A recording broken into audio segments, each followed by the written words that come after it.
Hey everybody, welcome back to Vinyl Junkie Record Shop. My name is Mike, and today I'm going to do a quick video on some recent record store pickups that I acquired. We've recently amassed our 300th subscriber, so it's not really that big of a deal as far as YouTube channels go. But you know, I'm always intrigued at the fact that there might be 300 people out there that have any care or concern about what I might have to say. So that's pretty cool. So I am going to try to come up with some kind of a video with the 3 in it to commemorate that 300 subscriber mark. But today we're just going to do a quick one on recent vinyl finds. Most of them are used. I think I've got one in here that's kind of a blind buy. We'll get to that. But let's get this stack open. This is going to be from Square Cat Vinyl Records in Indianapolis. If you're in the Midwest or the Indianapolis area, check out Square Cat. They've got pretty good inventory, and it's a really cool place in the Fountain Square neighborhood of Indianapolis. All right, so let's go with, I'm going to try to, it's kind of in the order that I found them in the store. This one was the first one, and hard to believe, really hard to believe that I've never owned this on vinyl.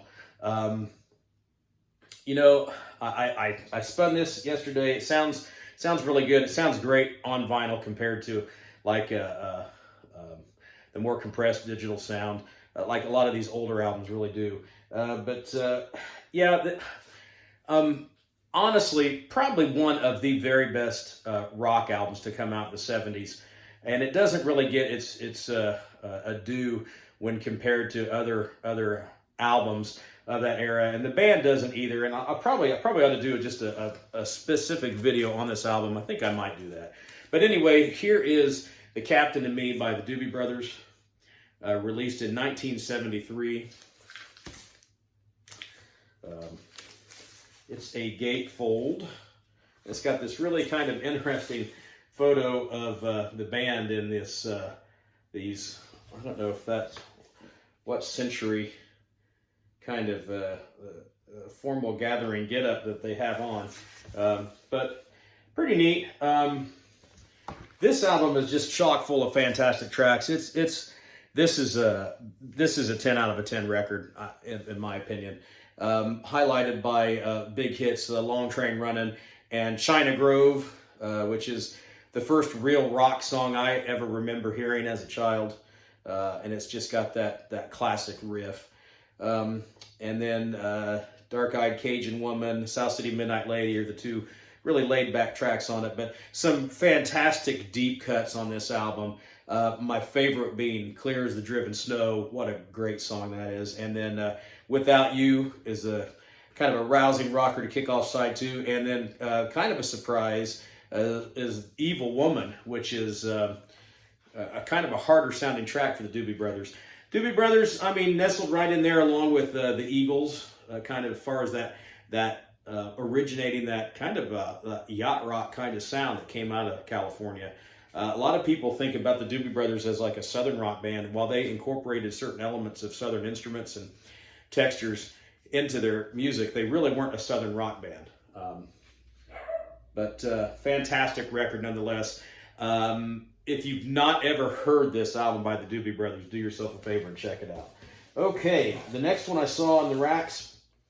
This is going to surprise a few people, but remember, I'm a child of the 70s and 80s. So while metal was making its mark early to mid 80s, 82 through 89 was the heyday of like specifically thrash metal, which is one of my favorite genres. In 84, 85, when I was just kind of really cutting my teeth in that kind of stuff, it wasn't a good idea for you to be kind of a fan of any other kind of music, specifically like pop and R&B. But you got to remember, one of the most famous albums of all time came out in those days, and that was Prince's Purple Rain. And didn't like Prince back then, didn't really listen to the music. If you did, you were kind of secret about it. But come on, who doesn't love Purple Rain now, many years later? And I kind of think that's how I felt about this even though there's one song on this album that always kind of cracked me up when I heard it. So it's not Purple Rain, but it is The Time with Ice Cream Castle. Morris Day was kind of, I think, wasn't he the villain, so to speak, in Purple Rain? But this was Morris Day's band, The Time, with Ice Cream Castle. That's kind of that iconic cover there. And notably, this track has Jungle Love and The Bird. Only six songs on this, more of an EP than an album. But this is kind of a pop R&B classic of sorts that's overshadowed by Purple Rain. But for the price that I found it at, I thought, I don't have very much like this in my collection, so I thought it would fit right in. And then, while I was kind of looking at some of the racks, the jazz section was kind of cattywampus to where I was looking in rock, and one album stood right there in the end that caught my eye immediately, and it's an album from my favorite, probably my favorite jazz fusion band that kind of crossed over and made a lot of fans and from other genres. But this is Breakout by Spyro Gyra. I always liked that album cover. Just thought that was a pretty neat album cover. There's the band on the back. Unfortunately, I think we've lost some of these guys through the years. Dave Samuels specifically on marimba, one of the great marimba players. But Jay Beckenstein has been the kind of the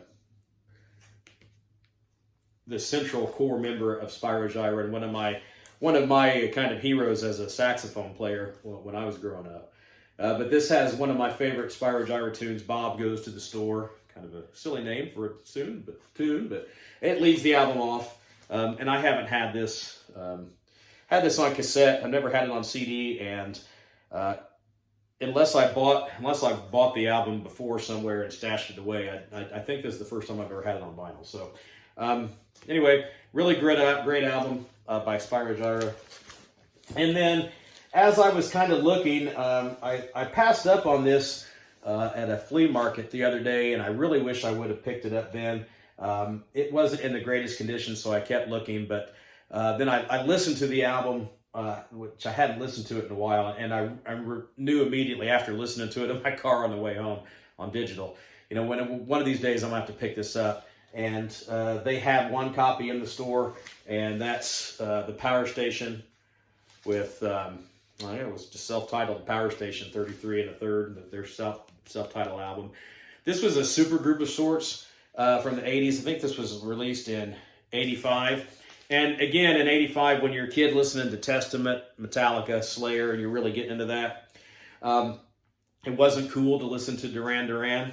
In fact, metalheads kind of hated on Duran Duran, even though they were really doing some neat things as far as pop music. But one thing was undeniable, and that's that Andy Taylor, the guitar slinger for Duran Duran, is exactly that. He is an axe master. That guy could play the guitar. And this album is kind of a testament to that. If you listen to this, there's some really great songs on here. One review kind of described the Power Station as taking like the thunder of Led Zeppelin and combining it with more modern pop sleekness of the 80s. And that's really not inaccurate. You had Robert Palmer on vocals, and he was a great singer. Jonathan Taylor, no relation to Andy, coming over from Duran Duran to play bass, and then Tony Thompson on guitar, who was in the band Chic.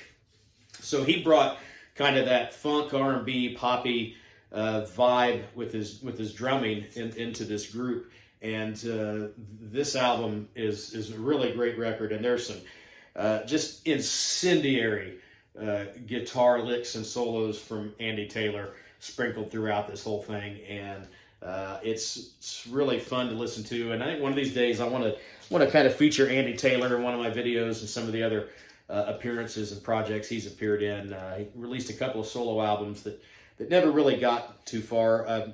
This and Duran Duran were clearly the high points of his musical career. But he also appeared in about half of the tracks a Rod Stewart album in the late '80s, '88, which is it's one of my favorite Rod Stewart albums, and unfortunately, the title of it is escaping me right now. When I pick that one up on vinyl, it's probably when I'll do the Andy Taylor video. But anyway, Power Station, self-titled, really great record. And then it was kind of a blind buy. This is not a new album, and it's not an artist that I'm unfamiliar with. But this one was just kind of sitting. It's a new as far as it's still sealed. It was released in 2019, so it's about 5 years old now, 4.5, 5 years old. But it was sitting there in a sale rack, and it ended up being a pretty good price. And I am familiar with this artist, but not this record, so it was kind of a blind buy. I haven't listened to it yet. I'm sure it's going to be awesome. But it's Robert Randolph and the Family Band. This guy plays pedal steel guitar, and he's rip-roaring. This guy does some really fantastic stuff with that. He's kind of a mixture of blues, soul, gospel, and fired up pedal steel guitar is what the hype sticker says. So I own a few of this guy's albums or CDs. This is the first vinyl, so I'm kind of excited I'm glad to have found it, and I'll give this a listen. I'm sure I'm going to really like it too. So that's, I think, my haul from, again, that's Square Cat Vinyl in Indianapolis, Indiana, located kind of like in the heart of the Fountain Square neighborhood. It's a great place to go if you're in the Indianapolis area. If you live in Indy and you've not made it out there, check it out. There's like a coffee shop in it too. It's kind of hipsterish, but it's nice area. And like I said, they've got a really good selection, a really good inventory of all used and new vinyl. So that's going to be it for this one. Thanks for stopping by, and I'll catch you later.